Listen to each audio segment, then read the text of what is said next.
Mr. Daniel Padilla, abay ipinangakong may babawiin at may ipinaglalaban. Ano nga ba ito? But before that, if you haven't subscribed yet to my YouTube channel, please don't forget to like, share, and subscribe at i-hit mo na rin ang notification bell for more showbiz updates.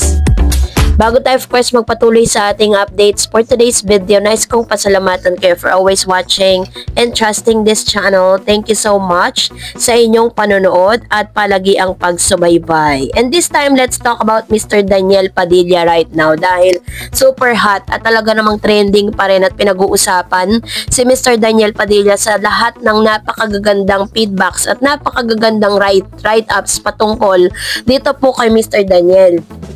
Isa na namang patunay kasi ng kahusayan at dedikasyon ang ipinamalas ng aktor na si Daniel Padilla matapos siyang purihin ng kilalang stunt trainer na si Lance Pimentel para sa kanyang performance sa upcoming teleserye ng ABS-CBN na The Bagman. Ayon sa ulat ng Philippine Star Entertainment noong July 4, 2025, malaki ang paghanga ni Pimentel sa aktor dahil sa determinasyon nitong paghandaan ang mga stunts at action sequences sa bagong project nito. Sa gitna ng mga isyong personal at mga intriga sa kanyang karera, muli na namang napatunayan ni Daniel na karapat-dapat siyang respetuhin bilang isa sa pinakamahusay na aktor ng kanyang henerasyon. Sa ulat na ito, tatalakayin natin ang buong detalye ng proyekto, ang naging pahayag ng stunt trainer at magbibigay rin tayo ng masusing opinyon kung bakit mahalaga ang pagbibigay ng ganitong pagkilala kay Daniel Padilla sa panahong maraming bumabatiko sa kanya. Ayon po sa ulat ng Philippine Star, isa si Lance Pimentel sa mga tumutulong kay Daniel upang mahasa ito sa mga stunt at fight scenes na kinakailangan sa kanyang karakter sa teleserye. Inilahad ni Pimentel na masigasig ang aktor at hindi lang basta umaarte, kundi tunay na iniintindi at isinasapuso ang bawat eksena. Sabi pa nito, may puso siya para sa ginagawa niya, pahayag ni Pimentel. Nakikita mo yung willingness niya, ibigay lahat ng karakter niya. He's hungry to learn. Dagdag pa ng trainer, hindi raw basta-basta ang pinagdadaanan ni Daniel sa mga training. May mga eksenang nangangailangan ng disiplina at matinding focus at pisikal na lakas. Ngunit sa kabila ng lahat ng ito, ay hindi raw umaatras si Daniel, bagkus mas lalo pa itong ginaganahan. Ang telesering The Bagman ay isang high-stakes action drama kung saan gaganap si Daniel bilang isang karakter na kailangang mamuhay sa ilalim ng krimen, moralidad at kapangyarihan. Ito rin ay adaptation ng original na I Want TFC series na Bagman na pinagbidahan ni Arjo Ataide. So, ibig sabihin, bago na naman po itong panibago na naman tong project with Mr. Daniel, So, mula sa pagiging teen king ng Philippine showbiz, unti-unti nang iniiwan ni Daniel ang kanyang boy next door image upang bigyan daan ng mga mature at seryosong mga papel. Ang pagganap niya sa The Bagman ay isang malaking hakbang patungo sa pagiging isang versatile na aktor na kaya niyang tumawid mula romansa patungong aksyon at drama.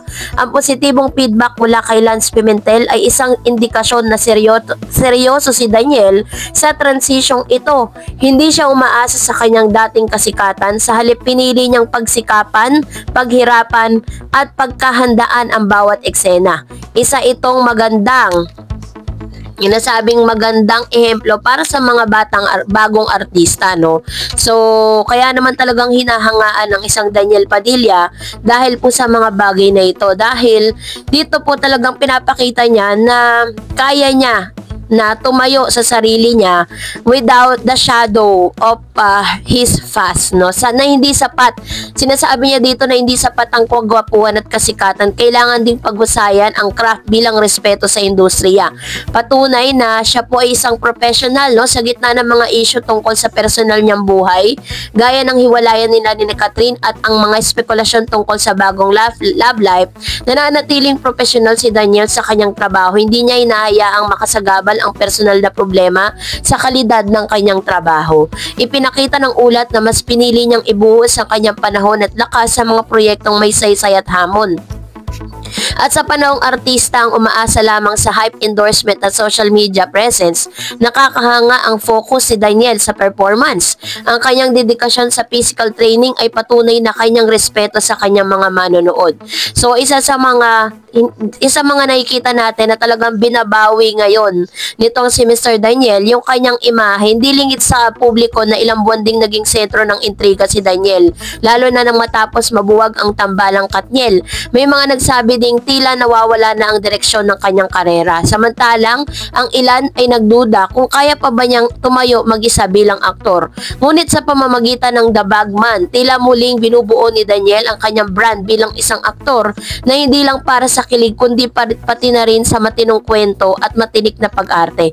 Ang paghanga nga ni Mr. Pimentel ay nagsisilbing kumpirmasyon na hindi lamang ito project lang para kay Daniel, isa itong pagbabalik loob sa core ng kanyang pagiging aktor na may sinseridad at dedikasyon at husay. Kaya naman from our team, kinocongratulate natin si Daniel Padilla because isa po siya sa mga hinahangaan ngayon at pinipili ng ilang mga producers and directors pagdating po sa mga action serye ito na naman yung panibago niyang series na The Bagman na kanyang paggaganapan na unti-unti na po pinapakita ni Daniel na nasa dugo niya rin pala ang pagiging action star. So sinasabi nga baka next sa Coco Martin na daw di umano itong si Daniel Padilla dahil sa galing nito at pagiging intelligent na matuto pa ng mga maraming techniques sa showbiz. Kaya naman congratulations Mr. Daniel Padilla.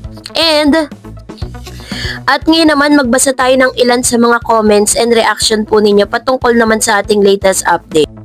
Unahin natin si Secron Hernandez. Sabi niya, at mas madaming actor award si DJ kaysa sa ex niya. Search nyo yan.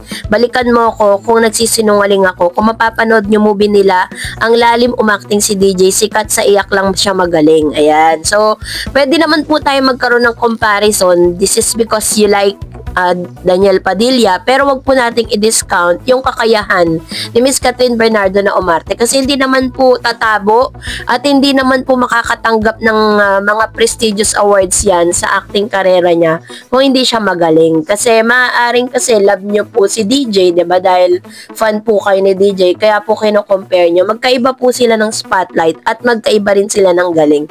Sabi ni Lucy Cruz, Daniel Padilla is a brilliant actor, very nonchalant at cool. Hindi kailangan mag-compete sa iba. He's low-key, tahimik pero very talented. Silent superstar, does not need a love team. Mas magaling siya kaysa sa babae. Ayun.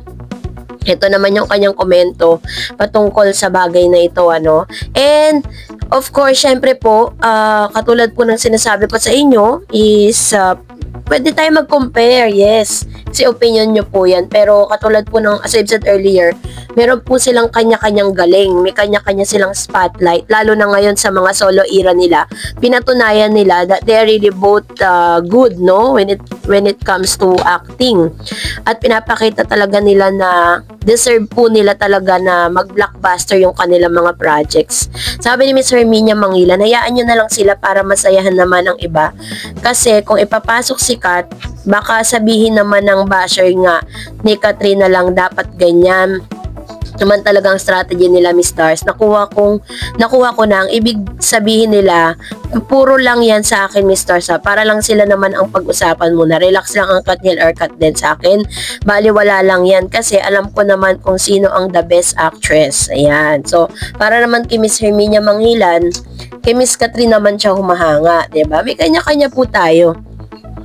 Pero, ang pangit lang kasi minsan, humahanga tayo sa isa, pero dinadown natin yung isa. Dapat walang ganun. Dapat maging fair lang tayo when it comes to, pag magko-compare po tayo ng dalawang tao, diba? Kasi alam naman natin kung ano yung kalidad ng pag-arte ni Catherine at saka ni Mr. Daniel Padilla. Uncomparable naman talaga yon, diba? Kaya, let's be happy for them dun sa mga nila, sa mga achievements nila, sa mga galing nila. Si Daniel ngayon, nag-excel po siya sa mga yung kanyang role na pagiging isang action star. And si Miss Catherine naman, talagang mas pinaghahasa niya yung sarili niya naman sa hosting, sa pagiging judge ng PGT, nag-judge po siya. At the same time, is mas pinagbubuti niya rin po yung kanyang pag-arte, di ba? Sabi po ni Miss Grassland, lol, mga supporter si Kathryn ang manggagamit sa pangalan ni DJ. Matagal lang tapos ang Katniel, move on. Huwag nyo nang lagi ikabit ang pangalan ni Kat sa anong bagay na ginagawa ni DJ. Sabi ni Miss Rodeline, pinapasikat lang yan si Daniel kaya todo puri ang mga direktor. Kasi nga naman bata pa yan, malaki pa ang ikikitain nila dyan. Lalo na yung mga producers, ayan. Actually, totoo naman yun. Is, kailangan naman talaga nilang i-promote si Daniel. Unang-una, may talent si Daniel. At the same time, si Kat, may pangalan sa industriya. At pangatlo, talagang kikita po sila dyan pag nag-produce po sila at dinirect po nila yan, nag-produce po sila ng movie ni Daniel. Kikita at kikita sila. Sabi ni Sarhan, si Daniel Padilla ang maraming nakuwang award ngayon, daming endorsement at daming project. Sobrang daming blessing sapagkat sobrang bait, down to earth. Kaya nga yan nabansagang supremo sapagkat andyan na sa kanya lahat-lahat eh. Ayun. So yun pala yung ibig sabihin ng supremo. Kasi ibig sabihin ng supremo, supreme, di ba? Pag supreme, highest kasi yun eh. Parang ganun eh. But anyways, yan ang kanyang opinion patungkol dyan, ano? And, talaga namang kahanga-hanga naman talaga si Daniel. And another one, sabi ni Miss Josepina Jones, masaya na ang magandang nangyari kay Daniel. Masaya kami na hindi siya laos si Daniel. Pinagdadasal naman na tuloy-tuloy na ang success si Daniel at ibigay ulit ang mga endorsement ni Daniel na nawala sa kanya. Masaya si Kathryn ang success si Daniel. Kaya kami mga Katniel bumuboto para manalo si Daniel sa Asian Award na nominado siya. Maraming award ang natanggap ni Kathryn at ang maraming award na ang Katniel hindi dinaluhan. Sana nga, sanay na kami. No, sanay na daw sila na si Kathryn dinededma yung mga ganong awards. Masaya si Kathryn sa success si Daniel. Kaya kaming mga Katniel bumoboto para sa manalo ang Asian Award. Marami awards na ang Katniel na hindi dinaluhan. Sanay na kami sa kanila. Si Kathryn kailanman hindi lalaki ang ulo. Ang mga bashers lang ang magsasabi niyan. True. So that's it for today. For more videos and updates, please don't forget to like and subscribe, and please don't forget to follow my Facebook page, Dar Eds TV. God bless everyone.